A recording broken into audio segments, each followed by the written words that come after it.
ಪ್ರಜ್ವಲ್ ರೇವಣ್ಣ ಕೇಸನ್ನ ಯಾರೂ ಸಮರ್ಥನೆ ಮಾಡೋ ಪ್ರಶ್ನೆಯೇ ಇಲ್ಲ.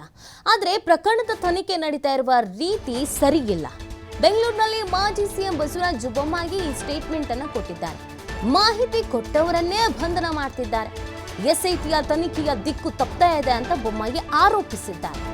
ನೋಡಿ, ಈ ಪ್ರಕರಣ ರಾಜಕೀಯವಾಗಿ ಹಲವು ಆರೋಪ ಪ್ರತ್ಯಾರೋಪ ಟ್ವಿಸ್ಟ್ ಅಂಡ್ ಟರ್ನ್ಗಳನ್ನು ಪಡ್ಕೊಳ್ತಿರುವಂಥ ಪ್ರಕರಣ ಆಗಿದೆ. ಬಿಕಾಸ್ ಇದೊಂದು ಹೈ ಪ್ರೊಫೈಲ್ ಪ್ರಕರಣ ಕೂಡ ಹೌದು. ಸೊ ಇದರ ನಡುವೆ ಒಂದಷ್ಟು ಆರೋಪ ಪ್ರತ್ಯಾರೋಪಗಳು ಕೂಡ ಇದೆ. ಈಗ ಬೊಮ್ಮಾಯಿ ಅವರು ಕೂಡ ಅದೇ ರೀತಿಯಾಗಿ ಒಂದು ಆರೋಪವನ್ನು ಮಾಡ್ತಾ ಇದ್ದಾರೆ. ಎಸ್ಐಟಿಯ ತನಿಖೆಯ ದಿಕ್ಕು ತಪ್ತಾ ಇದೆ ಅಂತ ಆರೋಪಿಸ್ತಾ ಇದ್ದಾರೆ. ಮಾಹಿತಿ ಕೊಟ್ಟವರನ್ನೇ ಬಂಧನ ಮಾಡ್ತಾ ಇದ್ದಾರೆ ಅನ್ನುವಂಥದ್ದನ್ನು ಕೂಡ ಅವ್ರು ಹೇಳ್ತಾ ಇದ್ದಾರೆ. ಸೊ ಈ ಒಂದು ಪ್ರಕರಣದಲ್ಲಿ ಹಲವು ತಿರುವುಗಳಿದೆ.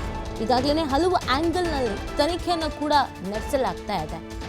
ಒಂದಕ್ಕೊಂದು ಲಿಂಕ್ ಇರುವಂಥ ಹಿನ್ನೆಲೆಯಲ್ಲಿ ಒಂದು 4-5 ಜನರನ್ನ ವಶಕ್ಕೆ ಪಡೆದು ಇಲ್ಲಿ ವಿಚಾರಣೆಯನ್ನು ಮಾಡಲಾಗ್ತಾ ಇದೆ. ದೇವರಾಜೇಗೌಡರನ್ನು ಕೂಡ ಬಂಧಿಸಲಾಗಿದೆ.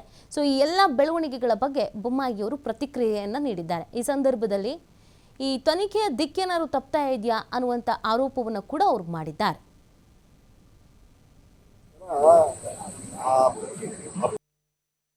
ಮಾಹಿತಿಯನ್ನು ಕೊಟ್ಟಿದ್ದಾರೆ, ಅವ್ರ ಮೇಲೆ ಕಂಪ್ಲೇಂಟ್ ಮಾಡಿದ್ದಾರೆ. ಹೀಗೆ ಒಂಥರ